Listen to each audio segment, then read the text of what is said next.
नमस्कार दोस्तों, कैसे हैं आप लोग। उम्मीद है आप सभी अच्छे होंगे।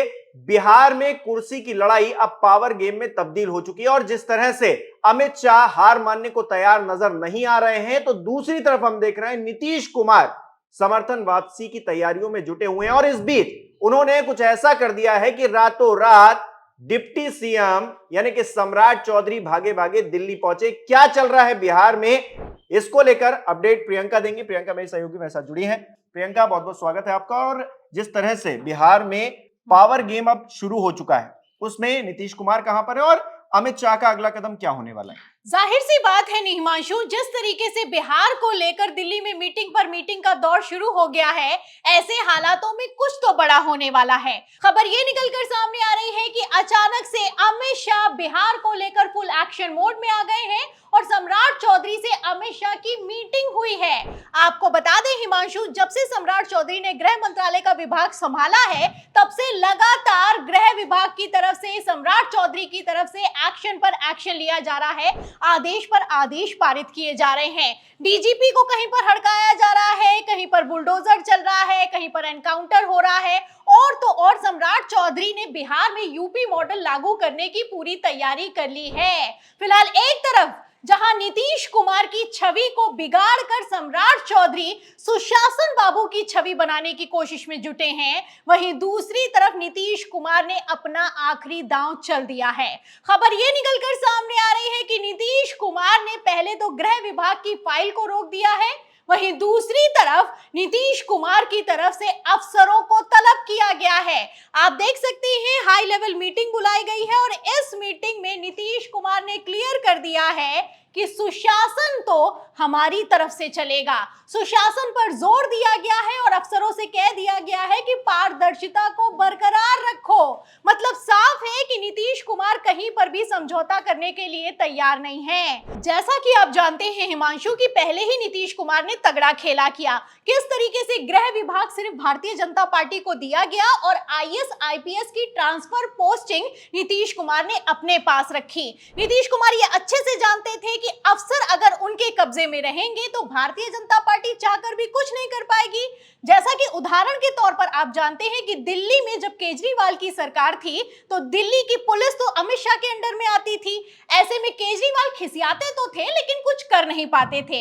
अब वैसा ही कुछ बिहार में हो रहा है। नीतीश कुमार सुपर पावर का इस्तेमाल कर रहे हैं, वहीं इस खेल में सम्राट चौधरी बुरी तरीके से फंस गए हैं। फिलहाल सम्राट चौधरी की हालत तो इतनी खराब हो गई है कि सम्राट चौधरी अचानक से भागे भागे दिल्ली पहुंचे हैं और अमित शाह के साथ मीटिंग हुई है। फिलहाल इस मीटिंग को लेकर मैं आपको बता दूं हिमांशु, जहां एक तरफ सम्राट चौधरी ने अमित शाह को फुल अपडेट किया है, वहीं दूसरी तरफ अमित शाह ने भी बिहार के सारे नेताओं को लाइन हाजिर कर दिया है।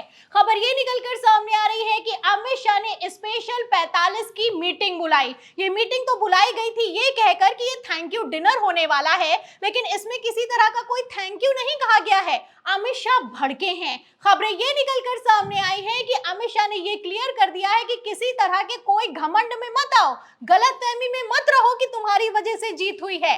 अभी बिहार में खेला होना बाकी है। तो आप समझ सकते हैं कि अमित शाह फुल फॉर्म में आ गए हैं। अमित शाह ने नीतीश कुमार के खेल को भांप लिया है। अमित शाह ने बीजेपी के नेताओं को लाइन हाजिर किया है। सम्राट चौधरी की फाइल को नीतीश कुमार ने जिस तरीके से रोक दिया है, ऐसे में इतना तो साफ हो चुका है कि अब स्पीकर पद तो छोड़िए, गृह मंत्रालय भी जेडीयू कल को वापस ले ले तो कोई बड़ी बात नहीं होगी। बिल्कुल, आप जिस तरह से बता रही हैं कि अमित शाह वर्सेस नीतीश कुमार हो गया है पूरा बिहार के अंदर, और जिस तरह से खेला दिल्ली में बैठे बैठे करने की कोशिश की जा रही है, नीतीश कुमार क्या इतना प्रेशर क्रिएट कर पाएंगे बिहार में बैठकर कि वो स्पीकर पद पर अपनी दावेदारी और मजबूत कर ले? बिल्कुल, करने की तो पूरी कोशिश कर रहे हैं। नीतीश कुमार इस बार स्पीकर पद नहीं छोड़ना चाहते हैं। पहले तो भारतीय जनता पार्टी के पास था स्पीकर पद, लेकिन जो गृह मंत्रालय था वो नीतीश कुमार के पास था। लेकिन अब परिस्थितियां पलट चुकी हैं। जिस तरीके से गृह मंत्रालय की डील करके स्पीकर पद पर भारतीय जनता पार्टी ने अपना दावा ठोका है, जाहिर सी बात है कि नीतीश कुमार हार तो नहीं मानेंगे। आपको बता दें, खबर ये निकलकर सामने आ रही है कि नीतीश कुमार ने किसी भी कीमत पर भारतीय जनता पार्टी से आगे निकालने का पूरा प्लान बना लिया है। नीतीश कुमार कई विपक्षी नेताओं, विधायकों के संपर्क में हैं और जल्द ही बड़ी तोड़फोड़ हो सकती है। आपको बता दें हिमांशु, अभी नीतीश कुमार की कैबिनेट में 9 विधायकों की जगह बाकी है, 9 मंत्रियों की जगह बाकी है। ऐसे हालातों में नीतीश कुमार विपक्ष के नेताओं को मंत्री पद ऑफर कर रहे हैं और ये ऑफर का गेम तब खेला जा रहा है जब भारतीय जनता पार्टी को किसी तरह की कोई भनक नहीं है। ऐसे हालातों में जब जेडीयू अपने मंत्री बनाएगी, वो भी विधायक तोड़ कर लाएगी, मतलब साफ है कि नीतीश कुमार ने इस बार पलटी मारने से बड़ा खेला कर दिया है।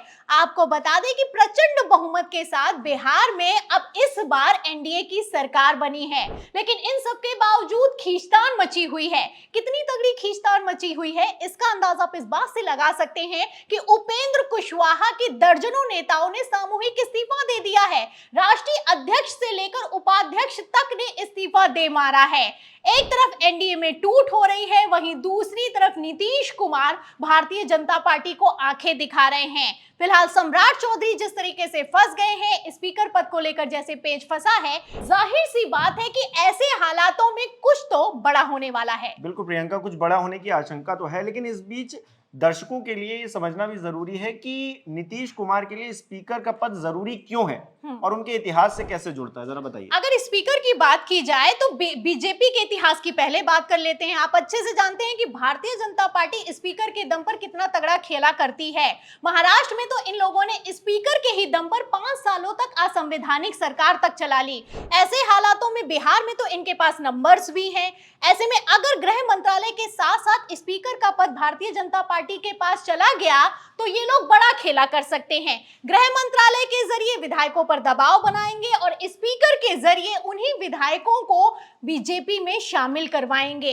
ऐसे में आप समझ सकते हैं कि नंबर गेम जो कि अभी भारतीय जनता पार्टी के पास ज्यादा है, उसको जुटाने में जो नीतीश कुमार लगे हुए हैं, खेला पलट सकता है। फिलहाल स्पीकर जिसका होगा, पावर उसके हाथ में होगी। अब स्पीकर पर जेडीयू को मिलता है या फिर कि भारतीय जनता पार्टी के पास जाता है, ये तो देखना होगा।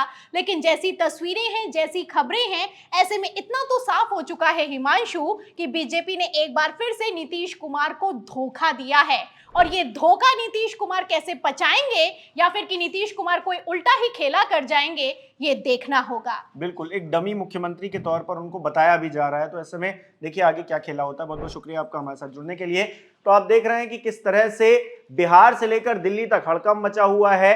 बिहार के जो गृह मंत्री हैं, अब वो जाकर केंद्रीय गृह मंत्री से मीटिंग कर रहे हैं रातों रात, और जिस तरह से कहा यह जा रहा है कि स्पीकर पद को लेकर लगातार गहन मंथन चल रहा है, कई नाम भी निकलकर सामने आ रहे हैं, लेकिन अभी ऑफिशियली डिक्लेयर नहीं हुआ है कि कौन स्पीकर बनने जा रहा है। तो ऐसे में पेच फंसा हुआ है और इस पेच के मद्देनजर सियासत लगातार गर्म हो रही है। आपकी क्या राय है इस पूरे प्रकरण पर, हमें कमेंट करके जरूर बताइएगा। इस वीडियो को लाइक करना, शेयर करना मत भूलिएगा। हमारे चैनल को सब्सक्राइब नहीं किया है तो वो भी जरूर कीजिएगा। बहुत बहुत धन्यवाद।